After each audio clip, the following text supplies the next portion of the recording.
My name is Vania, and I am from New York.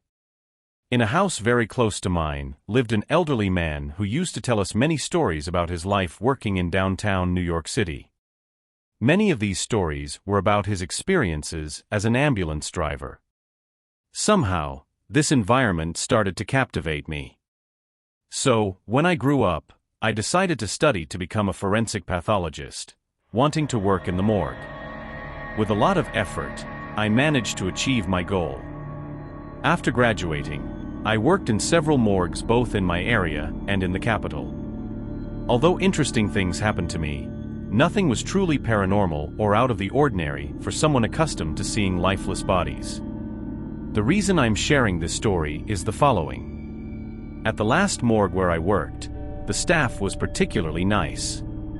Everyone greeted me warmly, especially a girl my age whom I talked to every day when leaving work. Her name was Judite. We waited for the bus near my workplace, and she waited with me.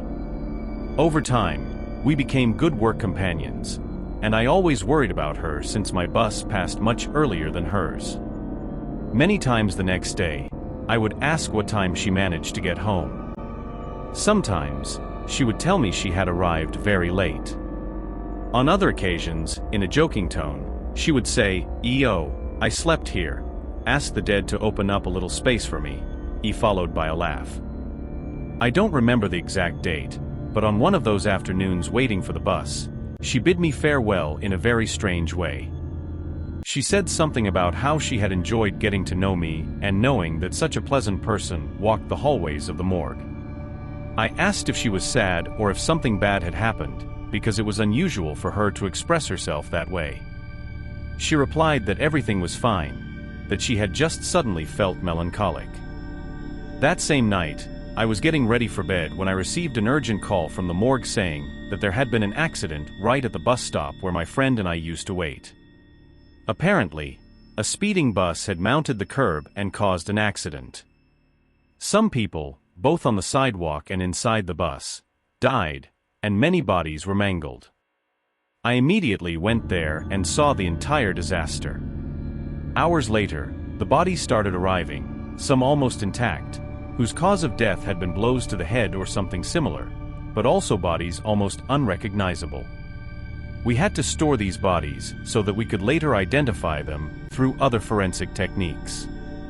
Throughout all this, I couldn't stop thinking about Judite, as that was exactly the stop where the two of us used to wait, and the accident had occurred not long after I had boarded my bus. Something told me it was only a matter of time before the body of the girl, who had become my friend, arrived in a bag, lifeless. I hoped it wouldn't be so, but if it were, I hoped the body wouldn't be in too bad condition to deliver it to the family in the best possible state. However, during the entire time I cared for the deceased in that accident, her body did not arrive. The next day, I didn't see her at her workstation. I assumed maybe she had taken the day off, and as the days passed, I thought perhaps she had gone on vacation. But all the while, she didn't return. I supposed she had simply quit, and that time she spoke so melancholically to me was because she was about to leave, which would imply we would no longer see each other.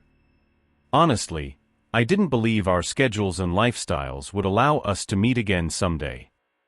But on one occasion, in the rush between one incident and another, I saw her hurrying past, entering a room. I called out to her from afar, but she didn't respond. I thought maybe she hadn't heard and told myself that as soon as I finished my work with that body, I would look for her to find out what had happened and why she had disappeared. So the matter remained until suddenly, hours later, a family arrived who didn't seem to have many resources. They said the body of one of their family members, specifically their daughter, was probably there, and they wanted to confirm it. They gave me instructions to receive the father of the girl and indicated where to find the body they were looking for. It was in one of the cabinets to which I didn't have access because they were reserved for storing bodies from cases under police investigation. I entered there, and the cold was intense.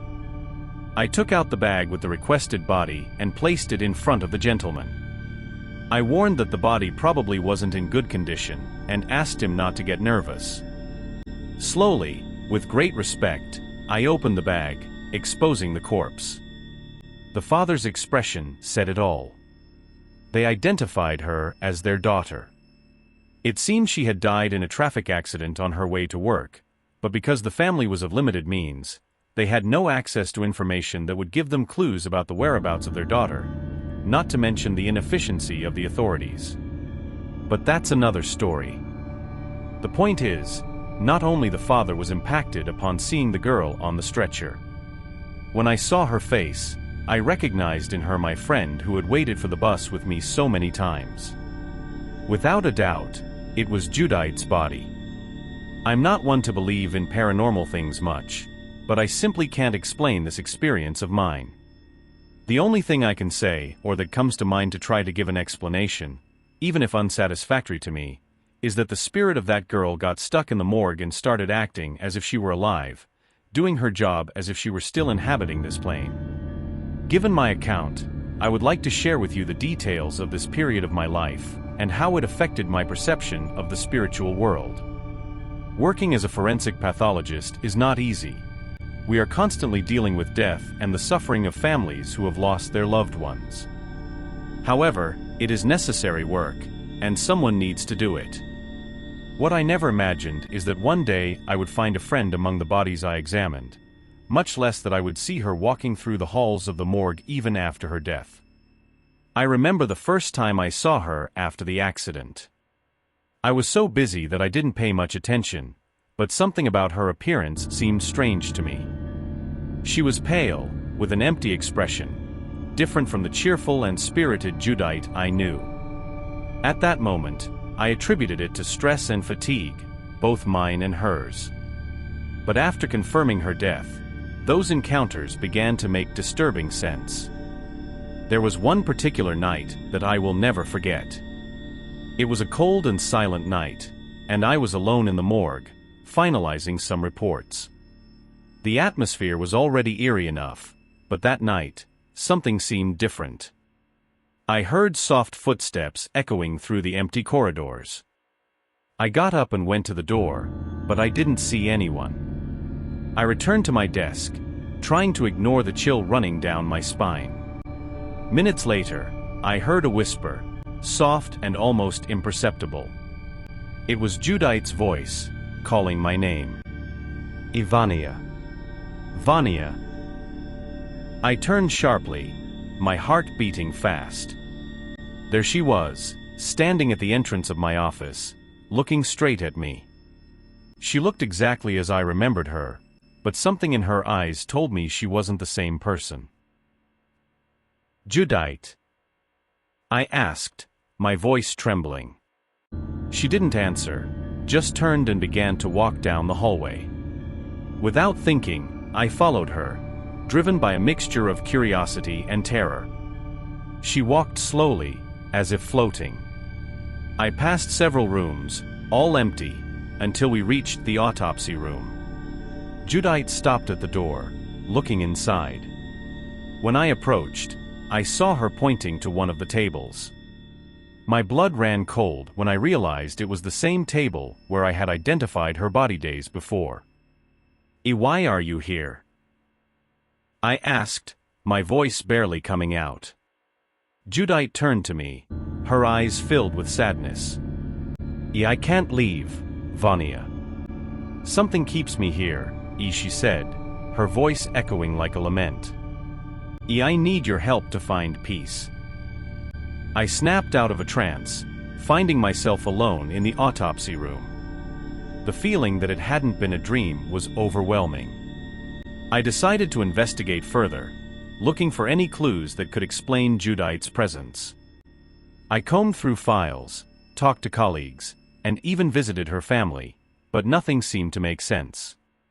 All signs pointed to a tragic accident, but Judite's presence in my encounters and the intensity of the experiences I had with her couldn't be easily explained. More and more, I felt compelled to uncover the truth behind that unsettling presence.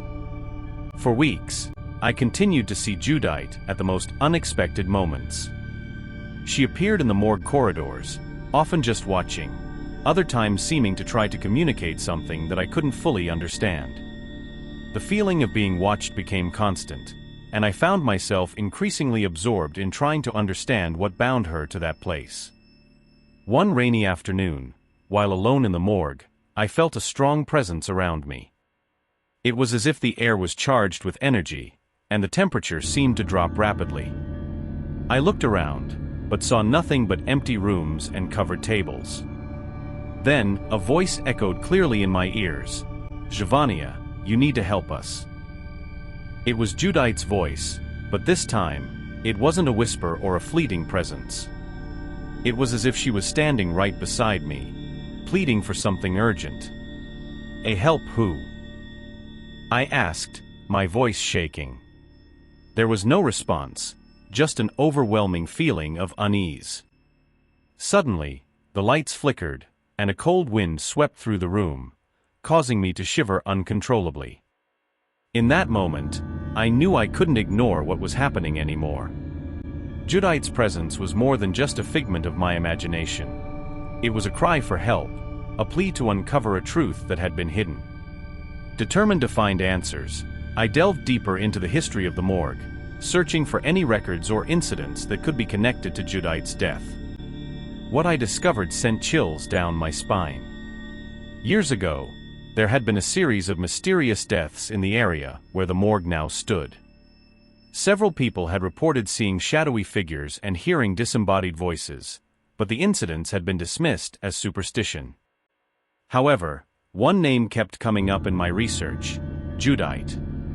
According to the records, she had been involved in a tragic accident near the morgue, but the details were vague, and her death had never been properly investigated. Armed with this new information, I began to piece together the puzzle of Judite's presence.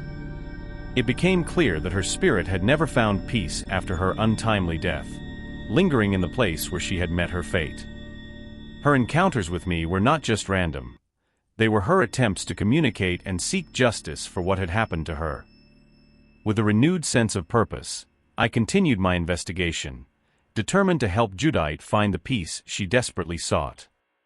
I consulted with experts in paranormal phenomena, conducted rituals to cleanse the morgue, and even reached out to her family for any clues that could shed light on her unresolved death.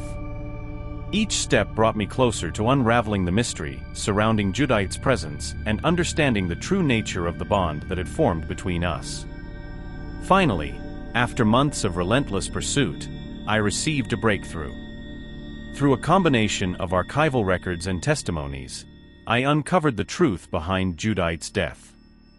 It turned out that she had been a victim of foul play, her accident orchestrated to silence her about a dangerous secret she had uncovered. The perpetrators had gone to great lengths to cover up their tracks, but they had underestimated the determination of those who sought justice. Armed with this newfound knowledge, I confronted the authorities and presented my evidence. Thanks to the efforts of dedicated investigators and the support of Judite's family, justice was finally served. The perpetrators were brought to justice, and Judite's spirit was finally able to find peace. As I reflect on my experiences with Judite, I am reminded of the profound impact that our interactions can have on the world around us. Her presence in my life was more than just a haunting. It was a reminder of the importance of seeking truth and justice, even in the face of darkness.